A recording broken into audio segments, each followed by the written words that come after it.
Welcome to SVR academy. 2024 బడ్జెట్ని introduce చేసినప్పుడు దీన్ని ఇంటీరియం బడ్జెట్ అంటారు, మధ్యంతర బడ్జెట్ ఇది. ఎందుకంటే ఎప్పుడైనా ఎలక్షన్ ఇయర్లో ఇంట్రడ్యూస్ చేసే బడ్జెట్ని తాత్కాలికమైనటువంటి లేదా మధ్యంతరమైనటువంటి ఇంటీరియం బడ్జెట్ అంటారు. వన్స్ గవర్నమెంట్ మళ్ళీ ఫామ్ అయిన తర్వాత, ఎలక్షన్ అయిపోయిన తర్వాత ఫుల్ ఫ్లెడ్జ్డ్ బడ్జెట్ని ఇంట్రడ్యూస్ చేయడం జరుగుతుంది. దీంట్లో మనకి రెండు రకాల టర్మ్స్ ఉంటాయి, interim budget and vote on account అని. ఓట్ ఆన్ అకౌంట్ అంటే ఓన్లీ ఎక్స్పెండిచర్ పార్ట్ అనమాట. అంటే కన్సాలిడేటెడ్ ఫండ్ ఆఫ్ ఇండియా నుంచి మనీని విత్డ్రా చేసి ఈ 2 months కోసం ఖర్చు పెట్టేటువంటి ప్రాసెస్ని మనం ఆర్టికల్ 116 ప్రకారం ఓట్ ఆన్ అకౌంట్ అంటారు. ఇంటీరియం బడ్జెట్ ఏంటంటే ఇది revenue part and expenditure part ఉంటుంది. అక్కడ మాత్రం ఓన్లీ ఎక్స్పెండిచర్ పార్ట్ మాత్రమే ఉంటుంది vote on account. Vote on అకౌంట్ని కంపల్సరీగా 2 months కోసం, ఎక్స్పెండిచర్ పీరియడ్ కోసం, ఆ ఎలక్షన్ 2 months కోసం ప్రవేశపెట్టడం జరుగుతుందన్నమాట. ఎనీవే, ఎలక్షన్ ఇయర్లో ఇంట్రడ్యూస్ చేసే బడ్జెట్ని ఇంటీరియం బడ్జెట్ అంటారు. 2024 ఎలక్షన్ ఇయర్ కాబట్టి ఇప్పుడు సెంట్రల్ గవర్నమెంట్ ఇంట్రడ్యూస్ చేసిన బడ్జెట్ని ఇంటీరియం బడ్జెట్ 2024గా పిలుస్తామన్నమాట. ఇంటీరియం బడ్జెట్ 2024కి సంబంధించినటువంటి కంప్లీట్ డీటెయిల్స్ని ఒక 2 or 3 మాడ్యూల్స్లో మనం చూద్దాం.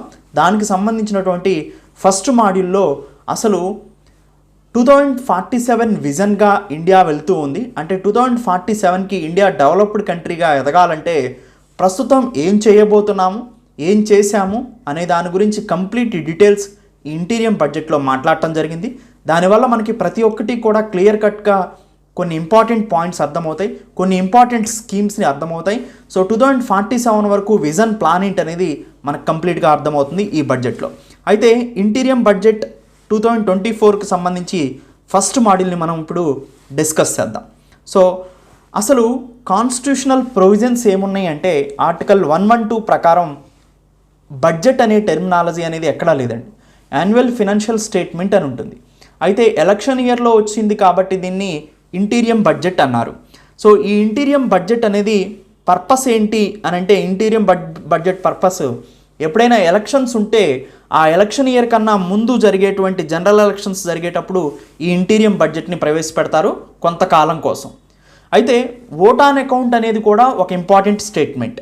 ఓట్ ఆన్ అకౌంట్ ఆర్టికల్ 116 అనేది రిప్రజెంట్ చేస్తూ ఉంటుంది. ఓట్ ఆన్ అకౌంట్ అంటే ఓన్లీ ఎక్స్పెండిచర్ పార్ట్ గురించి చెప్తే, దీనికి కూడా ఏంటంటే అండి, గవర్నమెంట్ అంటే పార్లమెంట్ వితౌట్ డిస్కషన్స్తో కంక్లూడ్ చేయొచ్చు ఓట్ ఆన్ అకౌంట్ని. ఇంటీరియం బడ్జెట్ అనేది ఆర్టికల్ 112, ఓట్ ఆన్ అకౌంట్ అనేది ఆర్టికల్ 116. ఇంటీరియం బడ్జెట్లో both receipts and expenditure part గురించి ఉంటుంది, కానీ ఓన్లీ ఎక్స్పెండిచర్ పార్ట్ గురించి మాత్రమే, డిపార్ట్మెంట్ ఎక్స్పెండిచర్ పార్ట్ మాత్రమే ఉంటే దాన్ని ఓట్ ఆన్ అకౌంట్ అంటారు. పాలసీలో ఇంటీరియం బడ్జెట్లో చేంజెస్ చేసుకోవచ్చు ట్యాక్స్ సిస్టమ్స్లో, కానీ ఓట్ ఆన్ అకౌంట్లో అలాంటి ట్యాక్స్ రిజిమ్లో చేంజెస్ ఏమీ ఉండకూడదన్నమాట. సో దాంతోపాటుగా టైం పీరియడ్ చూస్తే మనకి ఇంటీరియం బడ్జెట్ అనేది ఫ్యూ మంత్స్ వరకు ఉంటుంది, కానీ ఓట్ ఆన్ అకౌంట్ ఎప్పుడు ఇంట్రడ్యూస్ చేస్తారంటే మ్యాక్సిమం 2 months పీరియడ్ కోసం, ఎక్స్పెండిచర్ కోసం దీన్ని యూజ్ చేసుకుంటూ ఉంటారనమాట. సో అప్రూవల్ ఎవరిస్తారు అంటే ఇంటీరియం బడ్జెట్ని పార్లమెంట్ అప్రూవల్ ఇస్తే సరిపోతుంది. ఓట్ ఆన్ అకౌంట్ని పార్లమెంట్ అప్రూవల్ ఇవ్వచ్చు, కానీ వితౌట్ డిస్కషన్ అప్రూవల్ ఇవ్వడానికి అవకాశం ఉంటుందన్నమాట. ట్యాక్స్ సిస్టంలో ఇంటీరియం బడ్జెట్లో ఎలాంటి చేంజెస్ అయినా చేసుకోవచ్చు, కానీ ఓట్ ఆన్ అకౌంట్లో ట్యాక్స్ సిస్టంలో ఎలాంటి చేంజెస్ కూడా చేయాల్సిన అవసరం ఉండదు. సో ఇది interim budget and vote on account. Present మనం ఇంటీరియం బడ్జెట్ని ఇంట్రడ్యూస్ చేశారు అండ్ ఓట్ ఆన్ అకౌంట్ను కూడా ఇంట్రడ్యూస్ చేయడం జరిగిందనమాట. సో అయితే ఈ బడ్జెట్, ఇంటీరియం బడ్జెట్ యొక్క సారాంశాన్ని మనం గమనిస్తే వికసిత్ భారత్ 2047 అనేది దీని యొక్క థీమ్ ఐడియాగా కనిపిస్తూ ఉంటుంది.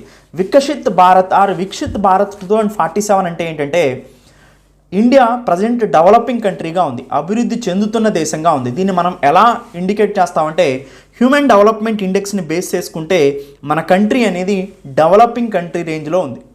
డెవలప్డ్ కంట్రీస్ మనందరికీ తెలుసు, యూఎస్ఏ కానీ, యూరోపియన్ యూనియన్ కంట్రీస్ కానీ, యూరోప్ కంట్రీస్ కానీ, ఇవన్నీ కూడా డెవలప్డ్ కంట్రీస్ లిస్ట్లో ఉంటాయి. ఇండియా మాత్రం డెవలపింగ్ కంట్రీగా ఉంది. అండర్ డెవలప్డ్ కంట్రీస్ కూడా ఉన్నాయి, ఆఫ్రికన్ కంట్రీస్ లాంటివి. అయితే ఇండియా డెవలపింగే కాకుండా ఎప్పటికీ డెవలప్డ్ కంట్రీగా ఆవిర్భవించాలి అని అనుకుంటున్నారంటే 2047 వచ్చేసరికి ఇండియా వికసిత్ భారత్ ఆర్ వికసిత్ భారత్గా అవతరించాలనుకుంటున్నారు. అంటే డెవలప్డ్ కంట్రీగా, అభివృద్ధి చెందిన దేశంగా భారతదేశాన్ని చూడాలనుకుంటున్నారు. ఇదే విజన్ 2047 ప్లాన్గా మనం చెప్పుకోవచ్చు అనమాట. సో ఇంటీరియం బడ్జెట్ యొక్క థీమ్ ఇది. సో అయితే బడ్జెట్ గురించి యూనియన్ బడ్జెట్ గురించి కొన్ని టర్మ్స్ మనకి important. Article 112 part 5 of the Indian constitution ఏం చెప్తుందంటే బడ్జెట్ అనే పదాన్ని ఉపయోగించలేదు, కానీ యాన్యువల్ ఫినాన్షియల్ స్టేట్మెంట్ అనే పదాన్ని ఉపయోగిస్తూ ఉంది. దాంతోపాటు అసలు ఎవరు బడ్జెట్ని ప్రిపేర్ చేసే నోడల్ బాడీ ఎవరు అంటే బడ్జెట్ డివిజన్ అంటారండి. అంటే డిపార్ట్మెంట్ ఆఫ్ ఎకనామిక్ అఫైర్స్ ఉంటుంది అండర్ మినిస్టర్ ఆఫ్ ఫినాన్స్ కింద. సో వీళ్ళు నీతి ఆయోగ్తో కలిసి డిపార్ట్మెంట్ ఆఫ్ ఎక్స్పెండిచర్తో కలిసి బడ్జెట్ని రూపొందించడం జరుగుతుంది అనమాట. ఫస్ట్ బడ్జెట్ ఎప్పుడు రూపొందించారంటే ఇండిపెండెంట్ ఇండియాలో 1947 first budget of independent India అనేది ఇంట్రడ్యూస్ చేయడం జరిగింది. బడ్జెట్ అనే పదాన్ని ఎక్కడా ఉపయోగించలేదు కాన్స్టిట్యూషన్లో, అది గుర్తుపెట్టుకోవాలి. సో అయితే నీతి ఆయోగ్ సలహాలు ఎందుకు తీసుకుంటారంటే నీతి ఆయోగ్ అనేది ఒక థింక్ ట్యాంక్ కాబట్టి, సో ఫ్యూచర్ ఐడియాలజీలు ఏంటి, ఇండియా ఎకానమీని ఎలా డెవలప్ చేయించాలి అనే ఒక థింక్ ట్యాంక్గా వర్క్ చేస్తుంది, ఆల్రౌండ్ వర్క్ చేస్తుంది. నీతి ఆయోగ్ అనేది not for profit organisation, profit కోసం పనిచేసేది కాదు, extra constitutional, extra statutory. So ఇటు చట్టబద్ధమైంది కాదు అండ్ రాజ్యాంగపరమైంది కాదు, జస్ట్ థింక్ ట్యాంక్. సో ఇది non constitutional body, non statutory body, extra constitutional body అంటారు, లేదా దీన్ని ఎక్స్ట్రా స్టాచ్యురీ బాడీ అని కూడా అంటారనమాట.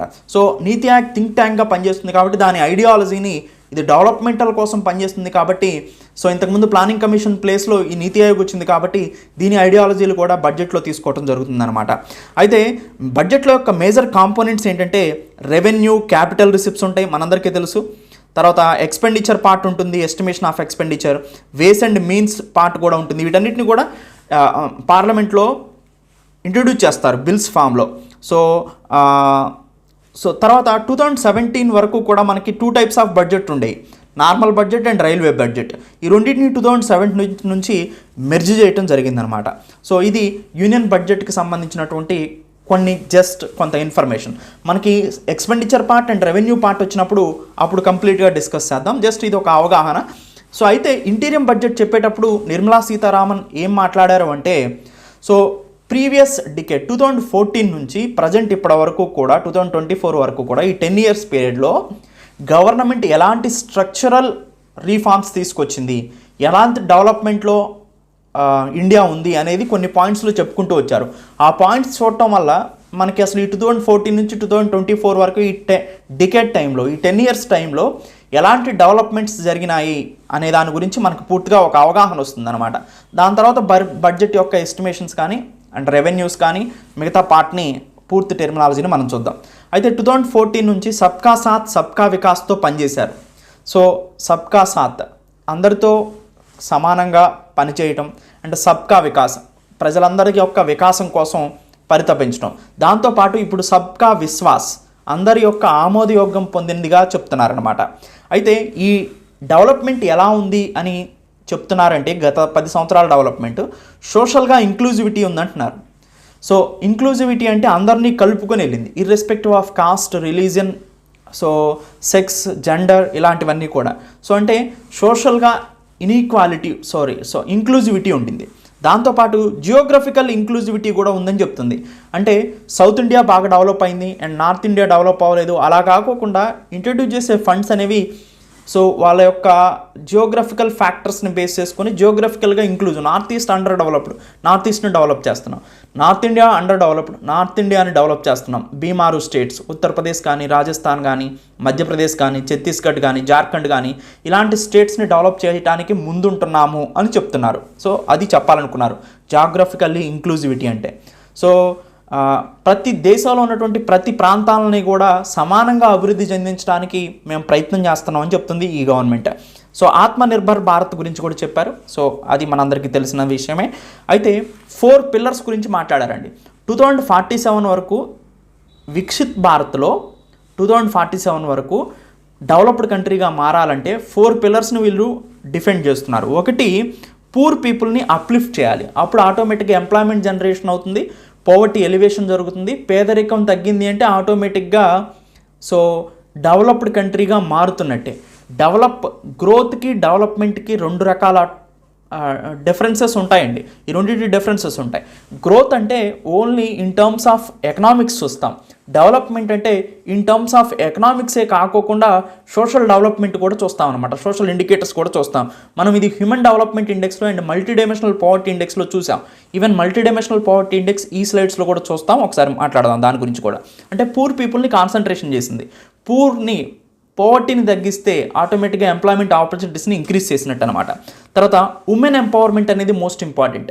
ఈవెన్ పార్లమెంట్లో కూడా ఉమెన్లో రిజర్వేషన్స్ని ఇంక్రీజ్ చేయడం జరిగింది 33%. మనందరికీ తెలిసిన విషయమే. యూత్ మీద ఫోకస్ చేయాలి. అప్పుడే డెమోగ్రఫిక్ డివిడెంట్ పెరుగుతుంది. డెమోగ్రఫిక్ డివిడెంట్ పెరిగింది అంటే వర్కింగ్ ఏజ్ పాపులేషన్ బాగా ఎక్కువగా ఉన్న కంట్రీ మన కంట్రీ. వీళ్ళందరినీ స్కిల్స్ని ప్రొవైడ్ చేసి సవ్యంగా వీళ్ళని కనుక ఉపయోగించుకుంటే 2047కి డెవలప్డ్ కంట్రీస్గా మారడానికి ఎక్కువగా అవకాశం ఉంటుంది. అండ్ అన్నదాత ఫార్మర్స్ కూడా మోస్ట్ ఇంపార్టెంట్ అండి. సో మనం యూజ్ చేసే రా మెటీరియల్స్ 60% వరకు మనకు అగ్రికల్చర్ ప్రొడ్యూసెస్ కాబట్టి ప్రైమరీ సెక్టార్ అనేది మోస్ట్ ఇంపార్టెంట్. కాబట్టి సెకండరీ సెక్టార్ డెవలప్ అవ్వాలి అన్నా, సర్వీస్ సెక్టార్ డెవలప్ అవ్వాలన్నా కానీ ప్రైమరీ సెక్టార్ మీద ఎక్కువగా డిపెండ్ అవుతుంది. కాబట్టి ప్రైమరీ సెక్టార్లో ఉన్నటువంటి మెయిన్ పర్సన్స్ ఎవరంటే ఫార్మర్స్. అందుకని అన్నదాత ఫార్మర్స్ని కూడా ఇంక్లూడ్ చేయాల్సిన అవసరం ఉంది. ఉమెన్, యూత్, ఫార్మర్స్, సో దాంతోపాటు పూర్ పీపుల్, ఈ 4 అప్లిఫ్ట్మెంట్ కనుక చేయగలిగితే 2047కి డెవలప్డ్ కంట్రీగా మనం అవడానికి అవకాశం ఉంటుంది. అయితే ఈ 10 years పీరియడ్లో చాలా ఈ 4 పిల్లర్స్కి సంబంధించి చాలా ఇనిషియేటివ్స్ తీసుకున్నామని చెప్తున్నారు. వాటిలో ముఖ్యంగా హౌసింగ్ ఫర్ ఆల్. సో మనందరికీ తెలుసు ప్రధానమంత్రి Awas Yojana. Housing for all by 2022 వచ్చేసరికి అందరికీ పక్కా ఇల్లు నిర్మించాలనే ఉద్దేశంతో ఏర్పడిన స్కీమే ఈ ప్రధానమంత్రి ఆవాస్ యోజన. ప్రధానమంత్రి ఆవాస్ యోజనలో 2 కాంపోనెంట్స్ ఉన్నాయండి. ప్రధానమంత్రి ఆవాస్ యోజన అర్బన్, ప్రధానమంత్రి ఆవాస్ యోజన రూరల్. రూరల్లో ఉన్న పూర్ పీపుల్ని, అర్బన్లో ఉన్న పూర్ పీపుల్ని హౌస్ కన్స్ట్రక్షన్ చేసుకోవటం కోసం ఇది కాన్సన్ట్రేషన్ చేస్తుంది. పూర్ అంటే లో అండ్ మిడిల్ ఇన్కమ్ గ్రూప్స్ ఎవరైతే ఉన్నారో వాళ్ళని టార్గెట్గా చేసుకొని వాళ్ళకి క్రెడిట్ లింక్డ్ ఇన్సెంటివ్స్ ఇస్తుందన్నమాట. అంటే హౌసింగ్ లోన్ తీసుకున్న వాళ్ళకి ఆ లోన్ మీద ఇంట్రెస్ట్ సబ్సిడీని ఇస్తుంది. సో అది యాక్చువల్గా ప్రధానమంత్రి ఆవాస్ యోజన స్కీమ్ యొక్క ముఖ్య ఉద్దేశం. నెక్స్ట్ హర్ ఘర్ జల్. మనకు తెలంగాణలో తెలుసు మిషన్ భగీరథ అని సెంట్రల్ గవర్నమెంట్ కూడా జల్ జీవన్ మిషన్ అనే పేరుతో త్రూఅవుట్ కంట్రీ దీన్ని ఎస్టాబ్లిష్ చేసింది. ప్రతి ఇంటికి కూడా ట్యాప్ వాటర్ కనెక్షన్ని ప్రొవైడ్ చేయడమే హర్ ఘర్ కో జల్ యొక్క ముఖ్య ఉద్దేశం అన్నమాట. సో ట్యాప్ వాటర్ కనెక్షన్ని ప్రొవైడ్ చేయాలి. సో ఇదే Jal Jeevan mission. Next electricity for all, Saubhagya.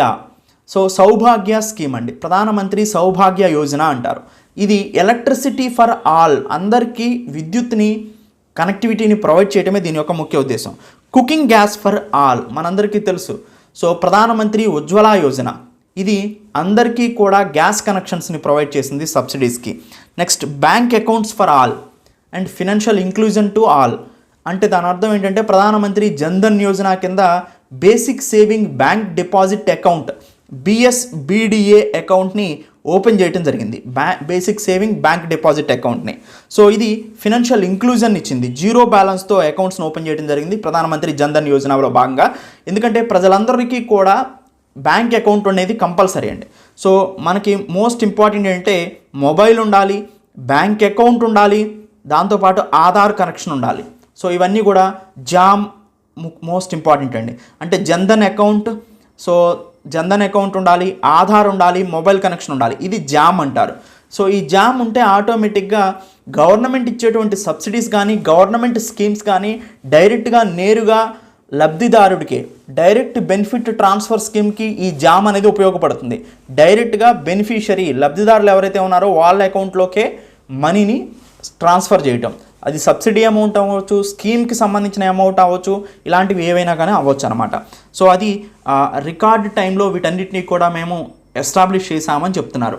So ఇక్కడ మనకి ఎగ్జామ్ పాయింట్ ఆఫ్ వ్యూలో అది ఏ ఎగ్జామ్ అయినా కానీ UPSC civil service exam point of వ్యూలో కూడా మనం చూడాల్సింది ఏంటంటే వీటన్నిటినీ కాన్సన్ట్రేషన్ చేస్తూ ఇది ఏ స్కీమ్కి సంబంధించిన ఆ స్కీమ్ ఏంటో కూడా చూస్తూ వెళ్ళటం అనేది మోస్ట్ ఇంపార్టెంట్ అండి. సో మనం కూడా ఆ స్కీమ్స్కి సంబంధించినటువంటి డీటెయిల్స్ని నేను ప్రొవైడ్ చేస్తూ ఉంటాను. అయితే సబ్కా సాత్ సబ్కా వికాస్ అనేది గవర్నమెంట్ ఎప్పటి నుంచో వర్క్ చేస్తుంది. ఈ 10 yearsలో గవర్నమెంట్ దాదాపుగా 25 crore పీపుల్ని మల్టీ డైమెన్షనల్ పోవర్టీ నుంచి బయటకు తీసుకొచ్చామని చెప్తుంది. దాదాపుగా 25 కోట్ల మంది ప్రజల్ని పేదరికంలో నుంచి బయటకు తీసుకొచ్చాం. అది కూడా ఏ పేదరికం? Multidimensional. ఓన్లీ వన్ డైమెన్షన్లో పోవర్టీని క్యాలిక్యులేట్ చేయడానికి లేదండి. మనకి నార్మల్గా చెప్పాలంటే ఆహారం, ఫుడ్, క్లోతింగ్, బట్టలు అండ్ హౌస్, సో నివాసం, ఈ 3 లేకపోతే వాళ్ళని మనం నార్మల్గా పూర్ పీపుల్ అంటాం. కానీ షెల్టర్ కానీ, ఫుడ్ కానీ, క్లోతింగ్ కానీ ఇవన్నీ కూడా లేకపోతే నార్మల్గా పూర్ అని చెప్తాం కదా. అలా కాకుండా పూర్ అనేది మల్టీ డైమెన్షనల్గా ఉంటుందండి. సింగిల్ డైమెన్షన్లో మీరు పోవర్టీని ఎక్స్ప్లెయిన్ చేయలేరు. బేసిక్గా చేయగలుగుతారు కానీ ఇది బేసిక్ ఈ 3 అనేది. కానీ వీటితో పాటుగా మల్టీ డైమెన్షనల్లో ఉంటుంది. ఆ మల్టీ డైమెన్షనల్ ఇండెక్స్ని క్యాలిక్యులేట్ చేసేటప్పుడు మనం హెల్త్ని తీసుకుంటాం ఒక ఇండికేటర్గా, ఆరోగ్యాన్ని. రెండోది ఎడ్యుకేషన్ తీసుకుంటాం. మూడోది లివింగ్ స్టాండర్డ్స్ని తీసుకుంటాం. హెల్త్లో న్యూట్రిషన్, ప్రజలందరికీ పోషకాహారం అందుతుందా లేదా, చైల్డ్ మోర్టాలిటీ, చిన్నపిల్లలు పుట్టగానే చనిపోతున్నారా 5 సంవత్సరాల లోపు లేదా బ్రతుకుతున్నారా, ఎడ్యుకేషన్, ఇయర్ ఆఫ్ స్కూలింగ్, వాళ్ళు ఎంత స్కూలింగ్ కంటిన్యూషన్ ఎంత ఉండింది, స్కూల్ అటెండెన్స్ ఎంత ఉండింది, ఇవి ఎడ్యుకేషన్లో తీసుకుంటారు. లివింగ్ స్టాండర్డ్స్లో కుకింగ్ ఫ్యూయల్ వాడుతున్నారా, శానిటేషన్ ఎలా ఉంది, డ్రింకింగ్ వాటర్ ఎలా యూస్ చేస్తున్నారు, ఎలక్ట్రిసిటీ ఎలా యూస్ చేస్తున్నారు, హౌసింగ్ ఏంటి, వాళ్ళ అసెట్స్ ఏంటి, వీటన్నిటిని కూడా లివింగ్ స్టాండర్డ్స్ కింద క్యాలిక్యులేట్ చేస్తారు. వీటన్నిటిలో క్యాలిక్యులేట్ చేసినప్పుడు వాళ్ళ స్కోర్ని కనుక మనం క్యాలిక్యులేట్ చేస్తే దాన్ని మల్టీ డైమెన్షనల్ పావర్టీ ఇండెక్స్ అంటారు. సో దాన్ని MPI అంటారండి. ఈ మల్టీ డైమెన్షనల్ పావర్టీ ఇండెక్స్ ప్రకారం చూస్తే భారతదేశంలో ఈ 10 సంవత్సరాల్లో 25 కోట్ల మంది ప్రజల్ని మల్టీ డైమెన్షనల్ పావర్టీ ఇండెక్స్ నుంచి మల్టీ డైమెన్షనల్ పావర్టీ నుంచి బయటికి తీసుకొచ్చాము అని చెప్తున్నారు. సో దీన్ని బహుకోణాల పేదరికం లేదా బహుకోణ పేదరికం అని కూడా అంటారు. సో దాని నుంచి బయటికి తీసుకొచ్చినాం అని చెప్తున్నారు. సో దానికి కారణం, సో వీళ్ళు అనేక రకాలైనటువంటి స్కీమ్స్ని తీసుకొచ్చారు. సో పూర్ పీపుల్ని అప్లిఫ్ట్ చేస్తామని చెప్తున్నారు. ఎడ్యుకేషనల్ క్వాలిటీ పెంచామని చెప్తున్నారు. అండ్ ఎంప్లాయ్మెంట్ ఆపర్చునిటీస్ పెంచామని చెప్తున్నారు. అందుకని ఈ 10 yearsలో పోవర్టీని తగ్గించగలిగినామని చెప్తున్నారు అనమాట. తర్వాత మనందరికీ తెలుసు direct benefit transfer scheme, DBT అనేది మనందరికీ తెలుసు. Jan Dhan account, Aadhaar, mobile, jam ద్వారా కనెక్టివిటీ అయి ఉంటుందన్నమాట. దీని ద్వారా ప్రజలకి నేరుగా, లబ్ధిదారులకే నేరుగా పథకాల రూపంలో వచ్చేటువంటి మనీని ట్రాన్స్ఫర్ చేస్తారు. పెన్షన్స్ కానీ, సబ్సిడీస్ కానీ, ఇలాంటివన్నీ అనమాట. అయితే ఇప్పటివరకు కూడా దాదాపుగా 35 lakh crores ఈ 10 yearsలో బెనిఫిషరీ అకౌంట్స్కి ట్రాన్స్ఫర్ చేసినామని చెప్తున్నారు. సో దాదాపుగా 2.7 lakh crores సేవ్ అయినాయి గవర్నమెంట్కి అని చెప్తున్నారు. యాక్చువల్గా ఏంటంటే అండి, నేరుగా లబ్ధిదారులకే పంపించకపోతే మధ్యలో అరాచకులు వీటిని తినేయడానికి అవకాశం ఉంటుందన్నమాట. మీకు పెన్షన్ ఇవ్వడానికి డైరెక్ట్గా చేతికి తీసుకొచ్చి ఇచ్చారనుకోండి, 1000 ఇచ్చేటప్పుడు 900 ఇచ్చి తీసుకొచ్చినందుకు 100 రూపాయలు నాకు అంటారు. సో ఇలాంటి 2.7 లక్షల కోట్లు సేవ్ చేసాం గవర్నమెంట్కి అని అంటున్నారు, మిడిల్ మెన్స్ని తీసేయటం వల్ల. So direct benefit transfer scheme వల్ల. సో దాదాపుగా 300 స్కీమ్స్, 52 మినిస్టర్స్కి సంబంధించిన 300 స్కీమ్స్కి సంబంధించిన మనీని లబ్ధిదారులకే డైరెక్ట్గా ఈ DBT ద్వారా పంపిస్తున్నామని చెప్తున్నారు. సో డూప్లికేషను, ఫ్రాడ్ని ఎలిమినేట్ చేయడం జరిగింది డైరెక్ట్ బెనిఫిట్ ట్రాన్స్ఫర్ స్కీమ్స్ ద్వారా. సో ఇది DBT స్కీమ్ యొక్క ముఖ్య ఉద్దేశం అండి. నెక్స్ట్ ఇంకొక ఇంపార్టెంట్ స్కీమ్ గురించి మాట్లాడారు ఈ ఇంటీరియం బడ్జెట్లో, అదే PM స్వానిధి స్కీమ్. ఈ PM స్వానిధి అంటే ఏంటంటే ప్రధానమంత్రి స్ట్రీట్ వెండర్స్ ఆత్మనిర్భర్ నిధి అంట. సో దీని కింద దాదాపుగా 78 lakh స్ట్రీట్ వెండర్స్కి, ముఖ్యంగా పర్టికులర్లీ వల్నరబుల్ ట్రైబల్ గ్రూప్స్ ఉన్నటువంటి స్ట్రీట్ వెండర్స్కి క్రెడిట్ అసిస్టెన్స్ని ఇచ్చారంట. అంటే ఎవరైతే స్ట్రీట్ వెండర్స్ ఉన్నారో, అంటే ఒక స్ట్రీట్లో ఉండి చిన్న చిన్న తోపుడు బండ్ల మీద లేదా చిన్న చిన్న దుకాణాల్లో ఆ స్ట్రీట్లో అమ్ముకునే దుకాణదారులు ఉంటారు కదా, వాటిని స్ట్రీట్ వెండర్స్ అంటారు మనం. సో ఈ ప్రధానమంత్రి స్ట్రీట్ వెండర్స్ ఆత్మనిర్భర్ నిధి కింద కొంత మనీని పూల్ చేసి ఆ మనీని మైక్రో క్రెడిట్ స్కీమ్ ద్వారా వాళ్ళకి లోన్ ఇవ్వటం జరుగుతుంది, చాలా తక్కువ వడ్డీతో, లేదా కొంతసార్లు వడ్డీని కూడా మాఫీ చేసి లోన్ ఇవ్వటం జరుగుతుంది అన్నది. ఇది minister of housing and urban affairs కింద పనిచేస్తూ ఉంటుందన్నమాట. సో వీళ్ళు ఒక సంవత్సరం కన్నా ముందు, మార్చి 24, 2020 కన్నా ఒక సంవత్సరం కన్నా ముందు వీళ్ళు స్ట్రీట్ వెండర్ అయి ఉండాలి. అప్పుడు మాత్రమే వీళ్ళు eligible. Street vendors protection of livelihood and regulation street vending act 2014 ప్రకారం నామ్స్ కుదరాలి. అప్పుడు వీళ్ళకి 7% ఇంట్రెస్ట్ సబ్సిడీని ఇస్తారు. అంటే సపోజ్ దానికి అర్థం ఏంటంటే, ఒక 10,000 తీసుకున్నాడు అనుకోండి ఒక స్ట్రీట్ వెండర్ ఈ స్కీమ్ కింద, 10,000 తీసుకుంటే అతనికి వడ్డీ రేటు 9% వసూలు చేస్తుంది అనుకోండి బ్యాంకు. అప్పుడు ఈ 9లో గవర్నమెంట్ 7% పెట్టుకుంటుందండి. మిగతా 2% వడ్డీ మాత్రమే స్ట్రీట్ వెండర్ పెట్టుకోవాలి. అంటే ఇంట్రెస్ట్లో కట్టే వడ్డీ మీద 9% వడ్డీ అయితే 7% గవర్నమెంట్ కడుతుంది. మిగతా ఎంత అయితే శాతం ఉంటుందో పైన అది మీరు కట్టుకోవాలన్నమాట. అది PM స్వానిధి, దట్ ఈజ్ ప్రధానమంత్రి స్ట్రీట్ వెండర్స్ ఆత్మనిర్భర్ భారత్ నిధి స్కీమ్. దానికి సంబంధించిన కంప్లీట్ డీటెయిల్స్ నేను ఇక్కడ ఇచ్చాను, just go through it. Next ఇంకొక స్కీమ్, ఇంపార్టెంట్ స్కీమ్ ఏంటంటే పిఎం విశ్వకర్మ యోజన. ఇది ఆల్రెడీ పోయినసారి గ్రూప్ 2 ప్రిలిమినరీలో వచ్చింది. నేను ఆల్రెడీ దీని గురించి కరెంట్ అఫైర్స్లో కూడా చాలా డిస్కస్ చేశాను. అదే డిటో మనకి గ్రూప్ 2 ప్రిలిమినరీలోకి వచ్చింది. సో ఇది ఆర్టిషన్స్ ఎవరైతే ఉన్నారో, కళాకారులు ఎవరైతే ఉన్నారో, ఫస్ట్ ప్రైమరీగా 18 ట్రెడిషనల్ ట్రేడర్స్ని ముందు గమనించారండి. ఈ 18 రకాలైనటువంటి కళాకారులను గుర్తించారు. వీళ్ళకి స్కిల్స్ని నేర్పటం, వీళ్ళకి ఫినాన్షియల్ అసిస్టెన్స్ ఇవ్వటం, తద్వారా వీళ్ళ యొక్క స్కిల్స్ని ఇంప్రూవ్ చేసుకొని వీళ్ళకి ఎంప్లాయ్మెంట్ ఆపర్చునిటీస్ని కల్పించడం, దాని ద్వారా డెవలప్మెంట్ సాధించడమే ఈ పిఎం విశ్వకర్మ యోజన యొక్క ముఖ్య ఉద్దేశం. ఇది ఒక సెంట్రల్ సెక్టార్ స్కీమ్ అండి. Support to traditional artisans and crafts people of rural and urban India. That is the theme of the PM Vishwakarma Yojana. Next అండి, పిఎం కిసాన్ సమ్మాన్ యోజన. మనందరికీ తెలుసు, డైరెక్ట్గా ఫినాన్షియల్ అసిస్టెన్స్ని 11.8 crore ఫార్మర్స్కి ప్రొవైడ్ చేయడం జరిగింది ఈ 10 సంవత్సరాల్లో. సో అంటే 11.8 కోట్ల మంది రైతులకి నేరుగా పెట్టుబడి సహాయాన్ని అందించారు వ్యవసాయం కోసం.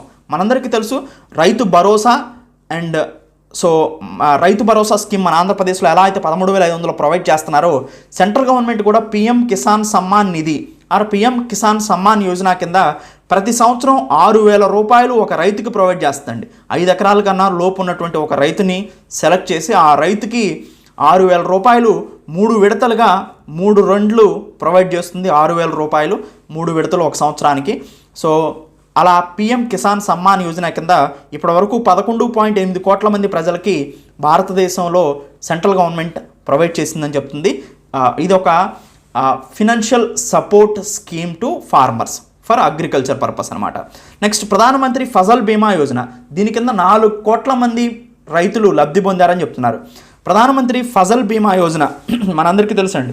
ప్రధానమంత్రి ఫసల్ బీమా యోజన అంటే క్రాప్ ఇన్సూరెన్స్ స్కీమ్ అనమాట. అంటే పంట బీమా పథకం. దీన్ని 2016లో ఫిబ్రవరి 18న ప్రైమ్ మినిస్టర్ నరేంద్ర మోడీ దీన్ని స్టార్ట్ చేశారు. సో ఇది క్రాప్ ఇన్సూరెన్స్ స్కీమ్. ఎలాంటి డిజాస్టర్ వచ్చి క్రాప్ ఫెయిల్ అయితే ఆ ఫెయిల్ అయిన క్రాప్కి గాను సెంట్రల్ గవర్నమెంట్ కొంత మనీని ప్రొవైడ్ చేస్తుందన్నమాట. సో ఇది క్రాప్కి ఇన్సూరెన్స్ ఇచ్చే స్కీమ్, దానే ప్రధానమంత్రి ఫసల్ బీమా యోజన.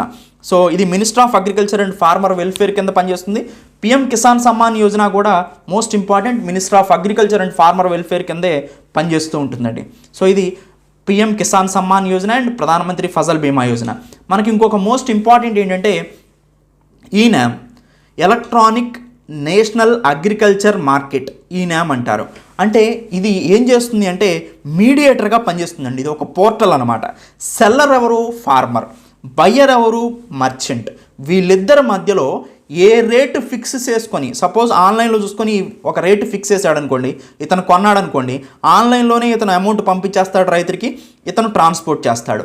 ఇలా మిడిల్ మెన్స్ని రిమూవ్ చేసి ఈ ఎలక్ట్రానిక్ పోర్టల్ ద్వారా తమ ప్రొడ్యూసర్స్ని అమ్ముకోవటానికి ఫార్మర్స్కి బెనిఫిట్స్ ఇచ్చే స్కీమే ఈ national agriculture market electronic platform అనమాట. ఇప్పటి వరకు దీని ప్రకారం 1,361 మండీస్, సో దాదాపుగా 1.8 crore ఫార్మర్స్కి సర్వీసెస్ని ప్రొవైడ్ చేశారు. దాదాపుగా 3 లక్షల కోట్ల విలువైనటువంటి ట్రేడ్ ఈ ఈనామ్ పోర్టల్ ద్వారా జరిగింది భారతదేశంలో. సో ఈ నేషనల్ అగ్రికల్చర్ మార్కెటింగ్ అనేది ఆన్లైన్ ట్రేడింగ్ ప్లాట్ఫామ్. ఇది అగ్రికల్చర్ కమోడిటీస్ని రైతు నుంచి మర్చెంట్కి అమ్ముకోవడానికి ఈ ట్రేడర్కి బయర్కి మధ్యలో, ఫార్మర్స్కి ట్రేడర్స్కి బయర్స్కి మధ్యలో ఇది పనిచేస్తూ ఉంటుంది. సో దాదాపుగా 176 వ్యవసాయ ఉత్పత్తులు దీని ద్వారా అమ్ముకోవడానికి అవకాశం ఉంటుంది. ఇది 2016-14 ఏప్రిల్న దీన్ని స్టార్ట్ చేశారు. మినిస్టర్ ఆఫ్ అగ్రికల్చర్ అనేది నోడల్ ఏజెన్సీగా ఉంటుంది. ప్రజెంట్ మినిస్టర్ ఆఫ్ అగ్రికల్చర్కి సంబంధించిన union minister Narendra Singh Tomar. So దాదాపుగా మనం అందరం చెప్పుకున్నాం 3 లక్షల కోట్ల విలువైనటువంటి వ్యవసాయ ఉత్పత్తుల అమ్మకాలు దీని ద్వారా జరిగినాయి. సో ఇదే national agriculture electronic marketing system or platform. ఇది మిడిల్ మెన్ని ఎలిమినేట్ చేస్తుంది, ఆ ఫార్మర్స్కి ఫెయిర్ ప్రైసెస్ వచ్చేలాగా ఎన్ష్యూర్ చేస్తుంది. నెక్స్ట్, పిఎం శ్రీ స్కూల్స్ అని కొత్తగా కొన్ని స్కూల్ కాన్సెప్ట్ తీసుకొచ్చారండి. సో టీచింగ్ క్వాలిటీని బాగా ఇస్తారు ఈ స్కూల్స్లో. అండ్ ఏదైతే టాప్ క్లాస్ ప్రైవేట్ స్కూల్స్ ఉన్నాయో వాటితో పోటీగా ఇక్కడ ప్రొవైడ్ చేయడం జరుగుతుందన్నమాట. అంటే ఇప్పుడు మనకు తెలుసు కేంద్రీయ విద్యాలయాలు ఉన్నాయి, తర్వాత నవోదయ విద్యాలయాలు ఉన్నాయి. వీటితో పోటీగా 14,500 పిఎం శ్రీ స్కూల్స్ని ఇండియాలో ప్రొవైడ్ చేస్తారంట. వీటి ద్వారా క్వాలిటీ ఎడ్యుకేషన్ని ప్రొవైడ్ చేస్తామని చెప్తున్నారు. ఇది ఒక సెంట్రల్లీ స్పాన్సర్డ్ స్కీము. సో దాదాపుగా 5 సంవత్సరాల వరకు 2022 నుంచి 2027 వరకు కూడా ఇది పనిచేస్తూ ఉంటుంది. 2022 నుంచి 2027 వరకు 5 సంవత్సరాల్లో ఈ ఇన్ఫ్రాస్ట్రక్చర్ని ప్రొవైడ్ చేయడం జరుగుతుందన్నమాట. సో టోటల్ ప్రాజెక్ట్ కాస్ట్ వచ్చేసి 27,360 కోట్లు. సో సెంట్రల్ షేర్ వచ్చేసి దీంట్లో 18,128 కోట్లు అనమాట. సో ఇది పిఎం శ్రీ స్కూల్స్ యొక్క ముఖ్య ఉద్దేశం. Next skill India mission. దాదాపుగా 1.4 crore యూత్కి స్కిల్స్ నేర్పినట్టుగా చెప్తున్నారు. దాదాపుగా 54 lakh యూత్కి స్కిల్స్ నేర్చుకున్న వాళ్ళకి రీస్కిల్స్ నేర్పారనమాట. దీని ద్వారా 3,000 మందికి న్యూ ఐటీఐస్ని తయారు చేయడం జరిగింది. సో ఐటీ సెక్టార్స్లో దాదాపుగా హ్యూజ్ జాబ్స్ని క్రియేట్ చేశారు. 7 IITsని, 16 IIITsని, 7 IIMsని, 15 AIIMsని, 319 యూనివర్సిటీస్ని కూడా ఎస్టాబ్లిష్ చేయడం జరిగిందనమాట. స్కిల్ ఇండియా మిషన్ యొక్క ముఖ్య ఉద్దేశం ఏంటంటే స్కిల్స్ని ప్రొవైడ్ చేయడం యూత్కి, తద్వారా ఎంప్లాయ్మెంట్ ఆపర్చునిటీస్ని క్రియేట్ చేయడం. 15th July 2015 prime minister Narendra Modi దీన్ని లాంచ్ చేయడం జరిగింది. స్కిల్ ఇండియా మిషన్ని దాదాపుగా 40 కోట్ల మంది పీపుల్ని ప్రజెంట్ ఇప్పటివరకు కూడా ట్రైన్ చేయడం జరిగింది. దీంట్లో అదర్ ఇనిషియేటివ్స్ కూడా ఉన్నాయి. ఇవన్నీ కూడా ఈ స్కీమ్స్ అన్నీ కూడా స్కిల్ ఇండియా మిషన్ యొక్క ముఖ్య ఉద్దేశం అనమాట. National skill development mission establish చేశారు. National policy for skill development and entrepreneurship, Pradhan Mantri Kaushal Vikas Yojana, Kausalya Vikas కేంద్రాలను ఏర్పాటు చేసి స్కిల్స్ని నేర్పారు. తర్వాత స్కిల్కి లోన్ స్కీమ్ కూడా ప్రొవైడ్ చేయడం జరిగిందనమాట. సో ఇవన్నీ కూడా స్కిల్ ఇండియా స్కీమ్కి సంబంధించినటువంటి ఇంపార్టెంట్ పాయింట్స్. నెక్స్ట్ ప్రధానమంత్రి ముద్రా యోజన ద్వారా దాదాపుగా 43 crore లోన్స్ని ప్రొవైడ్ చేశారంట.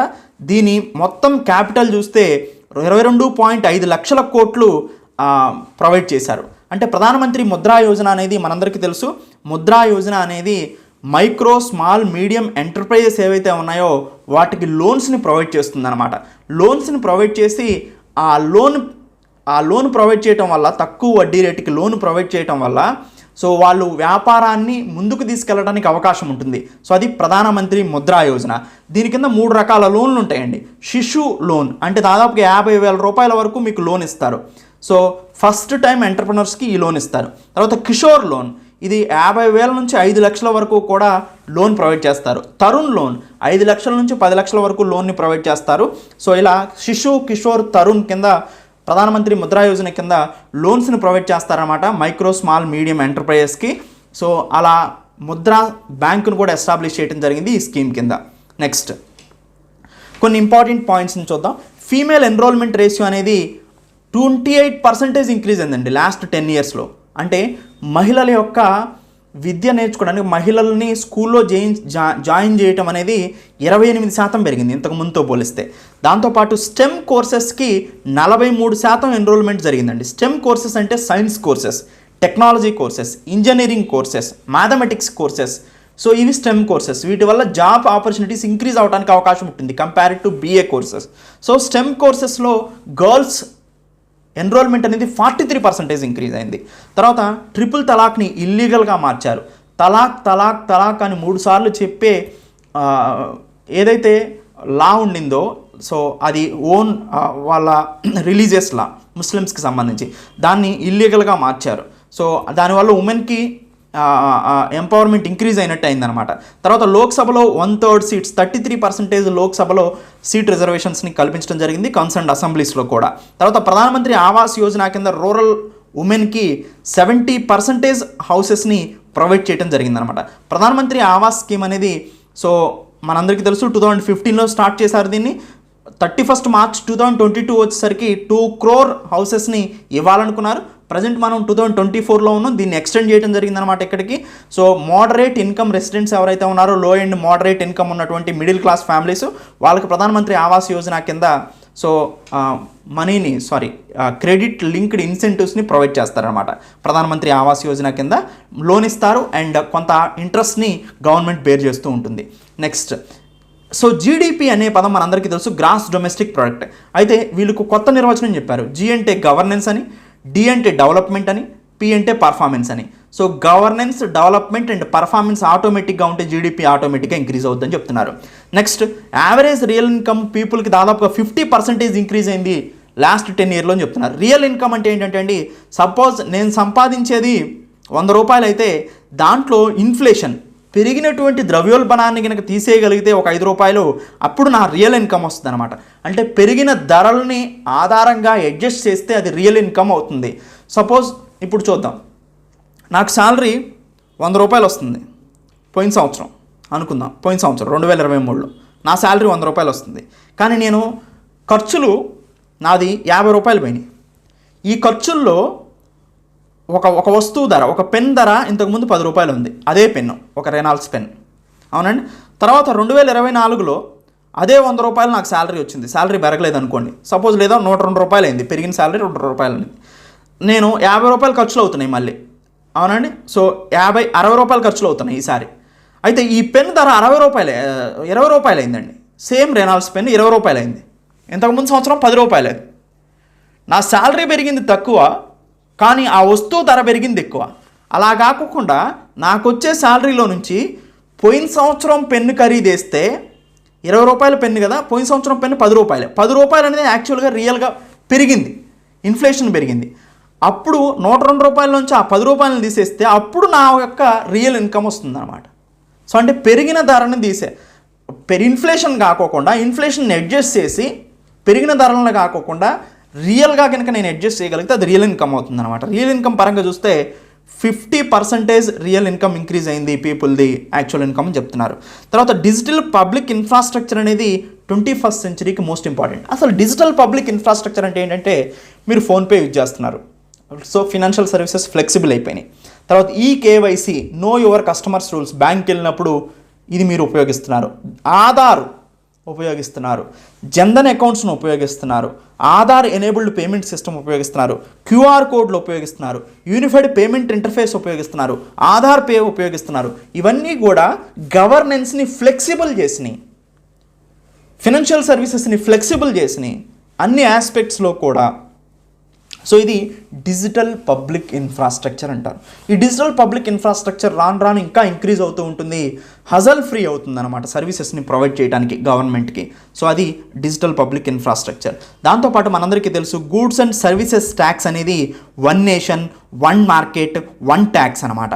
సో దీన్ని ఇంప్లిమెంట్ చేయడం వల్ల గవర్నమెంట్కి ట్యాక్సేషన్ సిస్టమ్, ఇండైరెక్ట్ ట్యాక్సెస్ అనేది ఈజీ అయినాయి అని మనందరికీ తెలుసు. గూడ్స్ అండ్ సర్వీసెస్ ట్యాక్స్ అనేది indirect taxation system. 1 lakh crore కన్నా కూడా every month present goods and services tax ద్వారా కలెక్ట్ చేస్తున్నాం. ఇది ఒక ఇండైరెక్ట్ ట్యాక్స్. సో నేను కోర్ సబ్జెక్ట్లో జిఎస్టీ గురించి ఆల్రెడీ ఎస్విఆర్ అకాడమీలో ఉంది, ఒకసారి చూడండి. ఎస్విఆర్ అకాడమీ జిఎస్టీ అని కొడితే ఒక లెసన్ వస్తుంది, దాన్ని చూస్తే మీకు పూర్తిగా జిఎస్టీ అనేది పూర్తిగా అర్థమవుతుంది. కన్ఫామ్గా చూడండి. సో నేను దీన్ని స్కిప్ చేస్తున్నాను, ఎందుకంటే చాలాసార్లు చెప్పున్నాను, ఇది ఒక 101 కాన్స్టిట్యూషనల్ అమెండ్మెంట్ యాక్ట్ 2016లో తీసుకొచ్చారు. ఇండైరెక్ట్ ట్యాక్సెస్ని సబ్జ్యూమ్ చేస్తూ సింగిల్ ట్యాక్సెస్ని తీసుకొచ్చారు, అదే జిఎస్టీ. సెంట్రల్ గవర్నమెంట్ లెవీ చేస్తే దాన్ని సెంట్రల్ గవర్నమెంట్ స్టేట్స్ మీద లెవీ చేస్తే అది సిజిఎస్టీ. ఎస్జిఎస్టీ అంటే స్టేట్ గవర్నమెంట్ ట్యాక్స్. ఐజిఎస్టీ అంటే ఒక స్టేట్ నుంచి ఒక స్టేట్కి వెళ్ళేటప్పుడు లెవీ చేసే ట్యాక్స్. గూడ్స్ అండ్ సర్వీసెస్ ట్యాక్స్ని పార్లమెంట్లో 29th March 2017 ఇంట్రడ్యూస్ చేశారు. ఇది 1st July 2017 నుంచి అమల్లోకి వచ్చింది. 2017 1st July నుంచి అమల్లోకి వచ్చింది. జిఎస్టీలో ఏ ట్యాక్స్లు కలిపేశారంటే central excise duty, VAT, purchase tax, entertainment tax, duties of excise, central sales tax, luxury tax, entry tax, cess, వీటన్నిటిని కలిపి సింగిల్ ట్యాక్స్గా తీసుకొచ్చారు, అదే గూడ్స్ అండ్ సర్వీసెస్ ట్యాక్స్. జిఎస్టీని మెయింటైన్ చేసే మేనేజ్మెంట్ ఎవరంటే జిఎస్టీ కౌన్సిల్. జిఎస్టీ కౌన్సిల్లో ఎవరు చైర్మన్గా ఉంటారంటే సెంట్రల్ ఫినాన్స్ మినిస్టర్. సభ్యులుగా ఎవరు ఉంటారంటే స్టేట్ ఫినాన్స్ మినిస్టర్స్. ప్రజెంట్ ఎంతమంది సభ్యులు ఉన్నారంటే 33 మంది ఉన్నారు మొత్తం జిఎస్టీ కౌన్సిల్లో. సో వాళ్ళలో 2 సెంటర్ నుంచి, 31 మెంబర్స్ ఏమో 28 స్టేట్స్ నుంచి, 3 యూనియన్ టెరిటరీస్ నుంచి ఉన్నారు. మొత్తం 33 మెంబర్స్ ఉన్నారు జిఎస్టీలో. సో అసలు సిగ్నిఫికెన్స్ ఏంటంటే క్యాస్కేడింగ్ ఎఫెక్ట్స్ని తగ్గించడం కోసం గూడ్స్ అండ్ సర్వీసెస్ ట్యాక్స్ని తీసుకురావడం జరిగింది. సో ఇది జిఎస్టీ. దాంతోపాటు గిఫ్ట్ సిటీ అనేది కూడా ఒకటి ఉందండి మనకి. ఇది గాంధీనగర్, గుజరాత్లో ఎస్టాబ్లిష్ చేస్తున్నారు. ఇక్కడ ఇంటర్నేషనల్ లాస్ అనేది వర్తిస్తూ ఉంటాయి అన్నమాట. ఇన్వెస్ట్మెంట్స్ని ఇంక్రీజ్ చేయడం కోసం ఫినాన్షియల్ సిటీని ఎస్టాబ్లిష్ చేస్తున్నారు, అదే gift city. So gift city మీద కూడా నేను ఆల్రెడీ కరెంట్ ఎకానమీలో చాలాసార్లు చెప్పాను, ఒకసారి చూడండి దాన్ని. నెక్స్ట్, రీసెంట్గా G20 ప్రెసిడెన్సీ అనేది ఇండియా తీసుకుంది. G20 మీటింగ్ కూడా ఇండియాలో జరిగింది. అప్పుడు ఇండియా G20 మీటింగ్లో ఒక ఇంపార్టెంట్ ట్రేడ్ పర్స్పెక్టివ్లో ఒక ఇంపార్టెంట్ కారిడార్ని ఎస్టాబ్లిష్ చేయడం జరిగింది. అదే India Middle East Europe corridor. India Middle east ద్వారా యూరప్కి యాక్సెస్ అయ్యేటువంటి ఒక ఎకనామికల్ కారిడార్. ఇది సీ రూట్ ఉంటుంది, అంటే షిప్స్ వెళ్తాయి, అండ్ రైల్ రూట్ ఉంటుంది, రైల్ కనెక్టివిటీ కూడా ఉంటుందన్నమాట. సపోజ్ ఇండియాలో ఉన్నటువంటి ముంబై నుంచి యూఏఈలోని జబెల్ అలీ దగ్గరికి సీ రూట్ ద్వారా వెళ్తుంది. అక్కడ నుంచి రైల్వే లింక్ ద్వారా యునైటెడ్ అరబ్ ఎమిరేట్స్లోని అల్ గుహాఫేత్కి వెళ్తుంది. తర్వాత సౌదీ అరేబియాకి వెళ్తుంది, హరాద్. తర్వాత రియాద్ సౌదీ అరేబియా ట్రైన్ ద్వారా వెళ్తుంది, and Al Haditha Saudi Arabia train ద్వారా వెళ్తుంది. తర్వాత ఇజ్రాయెల్లోని హైఫాకి ట్రైన్ ద్వారా వెళ్తుంది. దాని తర్వాత గ్రీస్కి సీ రూట్ ద్వారా వెళ్తుంది. దీన్ని India Middle East Europe corridor అంటారు. దీని ద్వారా ఏంటంటే టైం సేవ్ అవుతుంది, సో బైపాస్ చేస్తుంది కొన్ని రూట్స్ని, సో టైం సేవ్ అవుతుంది, యాజ్ వెల్ యాజ్ ఫ్రెండ్లీ కంట్రీస్తో ట్రేడ్ జరపడానికి మనకి ఈజీగా యాక్సెస్ ఉంటుందన్నమాట. సో ఇది India Middle East Europe economical corridor. So దాని తర్వాత మనందరికీ తెలుసు వికసిత్ భారత్గా చూడాలనుకుంటున్నాం 2047, a pathway to developed country. India developing కంట్రీగా ఉంది, దీన్ని డెవలప్డ్ కంట్రీగా మార్చాల్సిన అవసరం ఉందన్నమాట. సబ్కా ప్రయాస్, సబ్కా సాత్, ఇవన్నీ కూడా most important. As well as 3 ట్రీటీని ఉపయోగిస్తున్నామండి మనం. ఒకటి డెమోక్రసీ, మనది ప్రజాస్వామ్యం, అభివృద్ధి చెందడానికి ఎక్కువగా అవకాశాలు ఉన్నాయి.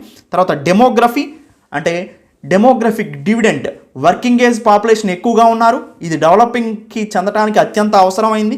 అండ్ డైవర్సిటీ, డిఫరెంట్ పీపుల్ మన దగ్గర ఉన్నారు, డైవర్సిటీ, అది లాంగ్వేజ్లో కానీ తర్వాత సోషల్ ఇష్యూస్లో కానీ, సో డైవర్సిటీ ఉంది. Demographic dividend as well as democracy and diversity, ఈ 3 ట్రినిటీ అంటారు, 3 రకాలైనవి. ఇవి గ్రోత్ ప్రొజెక్షన్కి బాగా ఉపయోగపడతాయని మనం అంచనా వేయటం జరుగుతుందన్నమాట. సో ఇది ఇంటీరియం బడ్జెట్లో ఫస్ట్ మాడ్యూల్ అండి. నెక్స్ట్ మాడ్యూల్ని మళ్ళీ నేను కంటిన్యూ చేయటం జరుగుతుంది. Anyway, thank you, have a nice day.